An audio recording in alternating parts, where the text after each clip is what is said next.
Hello, and welcome to another Trash to Treasure. I've done variations of this where I take someone's, including my own, trash or garbage, and I find a way to make it into something for two main reasons. One being to not add more to this world's landfill, and two, to test myself and see if I can make something cool or usable from, well, garbage. For today's project, I'm tackling a light bulb, as these are kind of ridiculous to dispose of anyways, and I like creepy Halloween type decor. I thought this would hold me over a little bit until Halloween, as well as you guys. You can do this with any type of light bulb, even a Christmas bulb, for a more festive time of the year, I suppose, even though it will be a spider no matter what. Maybe you can make another bug. I'm not really sure how to navigate that, but you go for it. If mine had been black, I could have skipped this step, but here I am, not skipping it, but instead painting it. If you happen to be using this in a bit of a high traffic area or just want less chance of the color rubbing off, I would definitely recommend sealing it with either an epoxy or maybe some Mod Podge, as the paint does come off the light bulb somewhat easily, which you will see. And normally I would recommend sanding down the area to promote better adhesion, but I ain't messing around with sanding down a light bulb. I just don't think that's a smart idea, you know?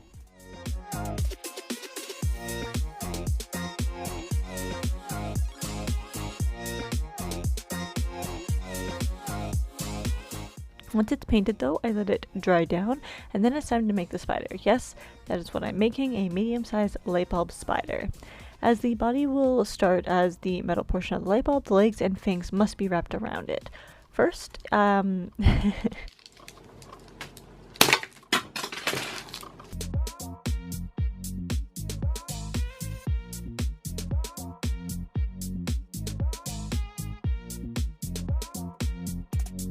First, I tried just purely wrapping the wire around it, but that wasn't easy.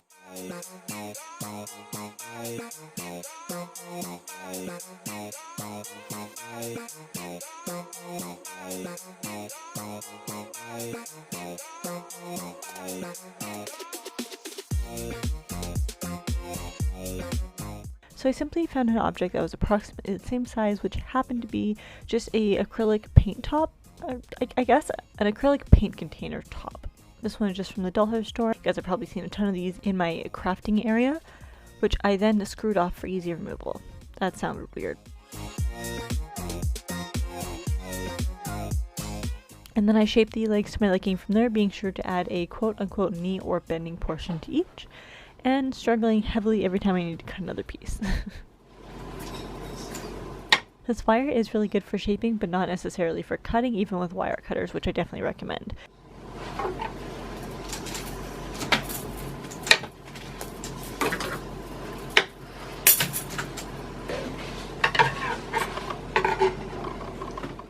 This did take some playing around to get the pieces as long as I wanted them to, angled the way I needed them to be, and able to fit on the light bulb itself as well.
I ended up attaching the fangs to the front legs or arms as it was the easiest option.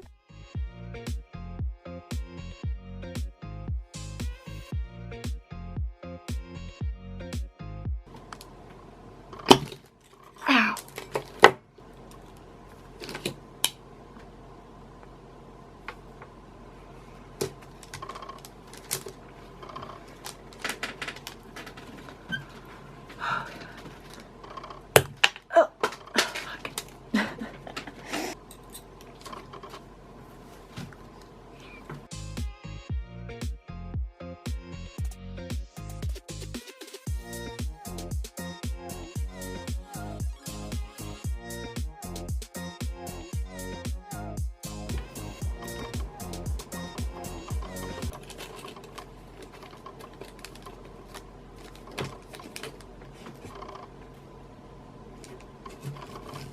Once everything was placed though, I then took a smaller gauged wire, a very small gauged wire, and wrapped it around each quote-unquote knee or bend to create more visual interest.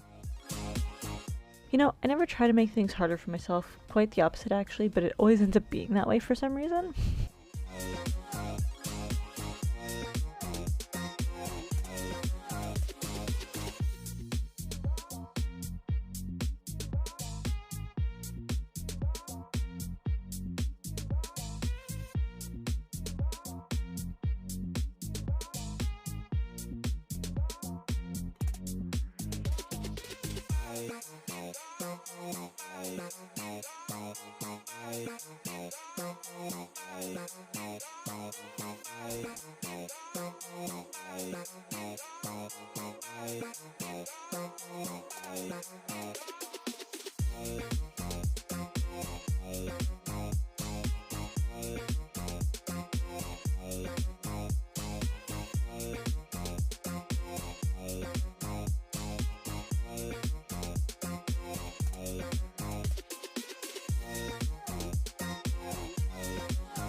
It could be left like this, but I did want to secure it better, and as I did want this to be hanging as well, as opposed to chilling upright on a desk or shelf perhaps, so I added some stability with steel stick, which is a 2-part metal epoxy.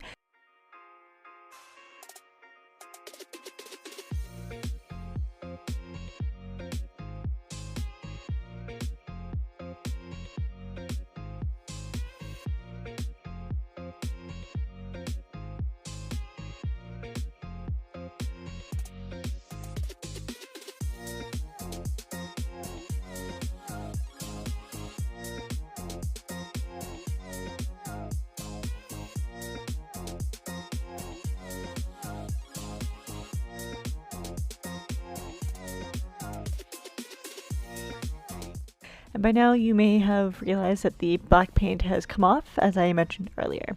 Just a quick fix paint job.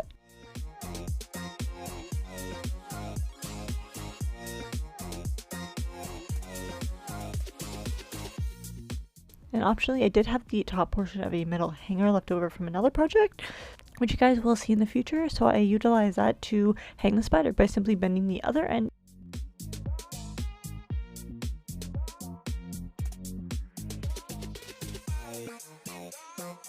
Weaving it through the metal portion of the spider, or like the metal wiring.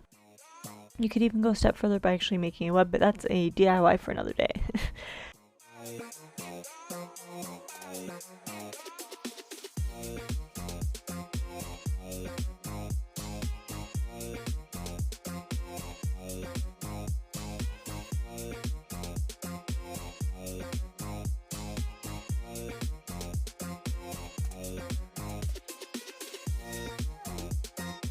And that is it for today's video, and I'll see you in the next one. Bye guys!